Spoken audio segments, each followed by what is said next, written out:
Hello everyone, good morning and welcome back to this channel English web academy.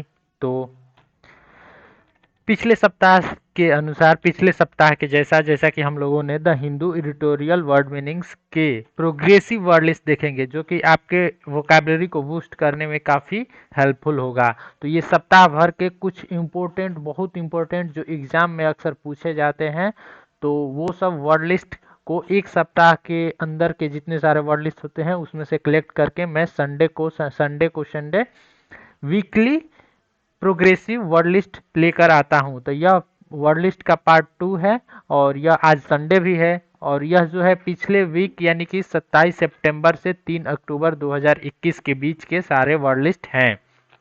तो इसे शुरू करते हैं, और शुरू करने से पहले आप इस चैनल को जरूर सब्सक्राइब करें। पीडीएफ डाउनलोड करने के लिए टेलीग्राम चैनल को ज्वाइन करें, लिंक डिस्क्रिप्शन बॉक्स में दिया गया है, और वीडियो को लाइक भी करें। तो शुरू करते हैं फर्स्ट वर्ड से। तो यह है आज का पार्ट नंबर 2 यानी कि संडे, आज संडे है।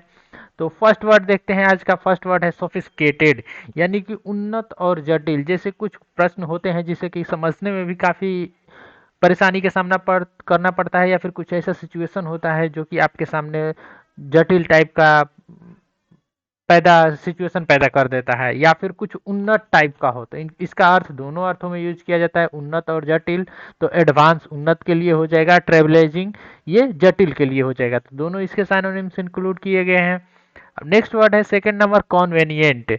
कॉन्वेनियंट यानी कि सुविधाजनक। मैंने पिछले सप्ताह एक वर्ड आपको इससे रिलेटेड बताया था, इनकॉन्वेनियंट। इनकन्वीनियंट इसका मतलब होता है असुविधाजनक, जो कि इसका सीधे एंटोनिम्स आपको देखने को मिल रहा है। सिर्फ आगे क्या लगा है, प्रीफिक्स इन लगा है, और कन्वीनियंट मतलब सुविधाजनक, इन लग गया तो इसका मतलब हो गया असुविधाजनक। तो यहाँ पे हमारा जो वर्ड है कन्वीनियंट है, यानी कि सुविधाजनक। साइनोनिम्स देख लेते हैं। सूटेबल यानी कि जो आपके अनुसार उपयुक्त हो, जो आपके अनुसार बिल्कुल सही हो। एप्रोप्रिएट सेम वर्ड है। और फिट या फिर फिटिंग, तो ये तीन वर्ड इसके साइनोनिम्स ही हैं, आपको इसे याद करना है। नेक्स्ट वर्ड है थर्ड नंबर वर्ड, सेलिएंट। एक मैंने और वर्ड बताया था आपको, साइलेंट। साइलेंट का मतलब होता है शांत या फिर एकदम बिल्कुल चुप, लेकिन यह जो वर्ड है वो सेलिएंट है। वर्ड मीनिंग में आप यहाँ पे डिफरेंस देखने को मिलेगा। इसका मतलब होता है सर्वाधिक महत्वपूर्ण। जैसे कि कोई आपको क्वेश्चन प्रश्न पूछा जाए, ठीक, कोई एक नंबर का प्रश्न हो, कोई दो नंबर का, कोई एक के बाद आपको 10 नंबर का प्रश्न हो, तो यह आपके लिए महत्वपूर्ण है, क्योंकि इसको सॉल्व कर देंगे तो आपको डायरेक्ट 10 मार्क्स मिल जाएंगे। तो उसे हम सेलिएंट कहते हैं, ठीक। तो इसके साइनोनिम्स देख लेते हैं। इम्पोर्टेंट, मेन, प्रिंसिपल, ये सब इसके क्या हो जाएगा, साइनोनिम्स हो जाएगा। तो बढ़ते हैं अगले वर्ड मीनिंग की तरफ, जो आज का चौथा वर्ड मीनिंग है, स्कीर्मिस, यानी कि झड़प होता है। ये सब जितने वर्ड आपको यहाँ पे देखने को मिलेगा, ये सब एसएससी बैंकिंग वगैरह में पूछा हुआ वर्ड है। ये एसएससी में तो बहुतों बार पूछा गया है। स्कीर्मिस यानी होता है झड़प या फिर लड़ाई, या फिर जैसे बैटल होता है किसी दो गुट या फिर दो व्यक्ति के बीच में, या फिर दो कंट्रीज के बीच में, स्टेट्स के बीच में, तो उसके हम स्कीर्मिस कहते हैं, यानी कि फाइट। फाइट तो सभी जानते हैं। क्लैश यानी होता है कलह। कलह वही जो लड़ाई से रिलेटेड होता है। कन्फ्लिक्ट यानी कि लड़ाई या फिर एक दूसरे में मतभेद की भावना। और बैटल तो सभी जानते हैं, बैटल यानी होता है युद्ध। तो युद्ध क्या होता है, एक लड़ाई होता है, लड़ाई का बड़ा रूप होता है जिसे हम युद्ध कहते हैं, ठीक। अब वर्ड है नेक्स्ट 5 नंबर वर्ड, स्ट्रेंथन। इस वर्ड को मैंने आप सभी को बहुत बार बताया है। स्ट्रेंथन का मतलब होता है ताकतवर बनाना, उसे मजबूत बनाना, ठीक। मजबूत बनाना यानी कि कोई कमजोर चीज है उसे क्या किया जाए, मजबूत बना दिया जाए, ठीक। तो साइनोनिम्स इसके देखें तो रीइंफोर्स, बिल्ड अप, नॉरिश। इसमें जो दो वर्ड आपको यहाँ देखने को मिल रहा है, नॉरिश और जो यह फर्स्ट वर्ड है रीइंफोर्स, ये दोनों वर्ड बहुत बार पूछा जाता है एग्जाम में, तो इसे बिल्कुल भी भूलना नहीं है। और ये स्ट्रेंथन के क्या हुआ, साइनोनिम्स हो गया। नेक्स्ट वर्ड है 6 नंबर, जो कि एक फ्रेज के रूप में यूज किया जाता है। जानते हैं आप कि फ्रेजेस भी पूछे जाते हैं एग्जाम में। जितना अब वेटेज साइनो का रहता है, एंटो का रहता है, ठीक उतना फ्रेजेस का भी वेटेज रहता है एग्जाम में। यदि ये 5 नंबर का पूछा जाता है, यह भी 5 तो यह भी 5, ये 2 तो यह भी 2 तो यह भी 2, तो यानी कि सबका वेटेज जो है वो सेम रहता है। तो ये भी आपके लिए इंपॉर्टेंट है। आउट ऑफ द प्लेस यानी कि यह फ्रेज है आउट ऑफ द प्लेस, यानी कि नॉट इन प्रॉपर सिचुएशन, यानी कि जो एकदम उचित सिचुएशन, प्रॉपर यानी क्या होता है, उचित, तो उचित सिचुएशन में ना हो। जैसे कि कोई बेकार स्थिति में हो, डिसअरेंज्ड हो, जैसे कि वो अरेंजमेंट में नहीं हो। जैसे कि ये एक चीज हो गया, इसको कहा जाए एक पंक्ति में इसे लाइन अप कर दो, तो ये हो गया एकदम लाइन अप है, लेकिन एक ऐसे एक ऐसे एक ऐसे हो गया, तो ये क्या हो गया, ये डिसअरेंज है, अरेंज नहीं है। तो इसे हम कहेंगे out of the place phrase से डिनोट करेंगे। काफी अच्छा फ्रेज है। अब बढ़ते हैं अगले वर्ड मीनिंग की तरफ। अगला वर्ड है 7th नंबर, आउटलुक। आउटलुक यानी होता है दृष्टिकोण। जैसे कि आपको कोई एक सिचुएशन दे दिया जाए, ठीक, एक पॉइंट दे दिया जाए और कहा जाए कि इसके इस पॉइंट के बारे में दो व्यक्ति हैं, ठीक, एक और ये दो, और दोनों व्यक्ति का पूछा जाए आपके विचार क्या है। हो सकता है इनके इनके सेंस में यह निगेटिव विचार हो, इनके सेंस में यह पॉजिटिव विचार हो, तो इन दोनों का विचार एक ही पॉइंट के लिए क्या हो गया, अलग अलग हो गया, तो उसे ही हम कहते हैं आउटलुक यानी कि दृष्टिकोण। तो साइनोनिम्स इसका देख लेते हैं। पॉइंट ऑफ व्यू, एंगल यानी कि किस एंगल से आप सोचते हैं, किस एंगल से वो दूसरा सोचता है। दूसरा व्यक्ति सोचता है पॉजिटिव वे के एंगल से और पहला व्यक्ति सोचता है निगेटिव वे के एंगल से। तो इस प्रकार से आप वर्ड लिस्ट को याद कर सकते हैं।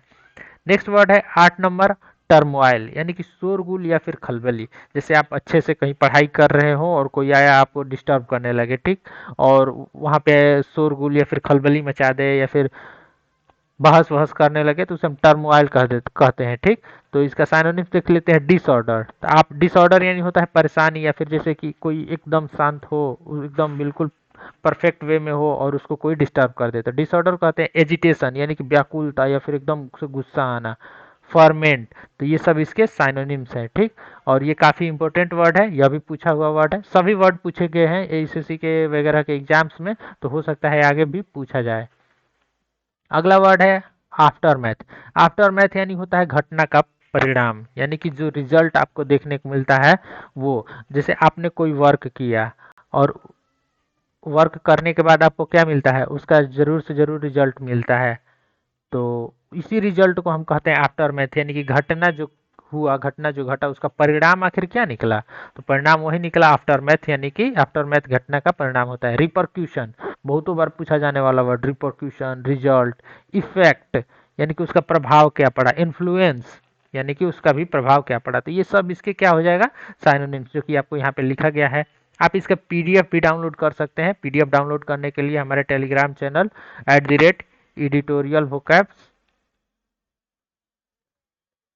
1 इसको ज्वाइन कर ले, लिंक डिस्क्रिप्शन बॉक्स में है, या फिर वेबसाइट editorialvocabs.com पे भी जाके विजिट कर सकते हैं। अब बढ़ते हैं अगले वर्ड मीनिंग की तरफ। अगला वर्ड मीनिंग है 10 नंबर वर्ड मीनिंग, एंथ्रोपोलॉजी। तो यह किसका सेक्शन है, वन वर्ड सब्स्टिट्यूशन का। अब जानते हैं कि जिस प्रकार से साइनोनिम्स एग्जाम में पूछा जाता है, एंटोनिम्स पूछा जाता है, फ्रेजेज पूछा जाता है, ठीक उसी प्रकार से वन वर्ड सब्स्टिट्यूशन, जिसे OWS शॉर्ट फॉर्म में डिनोट किया जाता है, तो यह भी पूछा जाता है। एकदम सबका वेटेज सेम रहता है। ये स्टेनोग्राफर के एग्जाम में सिर्फ वन वर्ड सब्स्टिट्यूशन नहीं पूछा जाता है, बाकी सारे एग्जाम्स में यह भी पूछा जाता है। तो यह वर्ड बहुतों बार पूछा गया है। The study of human society and culture, यानी कि द स्टडी ऑफ ह्यूमन यानी कि मानव के सोसाइटी और उसके कल्चर यानी कि परिधान या फिर उसके जो परंपरा है, रहन सहन है, उसके बारे में जो स्टडी किया जाता है उसे क्या कहा जाता है, तो उसे कहा जाता है एंथ्रोपोलॉजी, यानी कि जिसे कहा जाता है मानव विज्ञान, ठीक। यह बहुतों बार पूछा जाने वाला वन वर्ड सब्स्टिट्यूशन है, जो कि इस हफ्ते इस वीक आया था, तो इसलिए मैंने इसको इंक्लूड कर लिया है। नेक्स्ट वर्ड है 11 नंबर, प्रिजर्विंग यानी कि सुरक्षित करना। जैसे कि मान लीजिए आपका आपके कंट्री में कोई हेरिटेज है, किसी को भी ले लें, यदि हम रेड फोर्ट को ही ले लेते हैं, तो यह हमारा क्या एक हेरिटेज है, एक हमारे देश की शान है।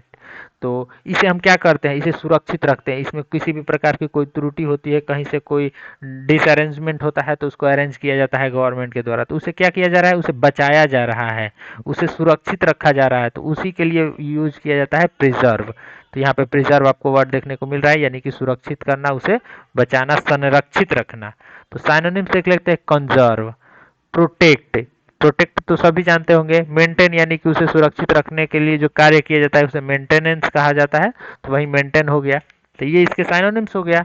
अब नेक्स्ट वर्ड है 12 नंबर वर्ड, नर्चर्स यानी कि देखभाल या फिर पालन पोषण करना। इसका मतलब होता है देखभाल या फिर पालन पोषण करना किसी का। तो synonyms bring up, take care of, ये सब इसके क्या हो जाएगा, साइनोनिम्स हो जाएगा। यह भी वर्ड बहुतों बार पूछा गया है। अगला वर्ड मीनिंग है 13 नंबर एलिवेशन, यानी कि ऊपर उठने की प्रक्रिया।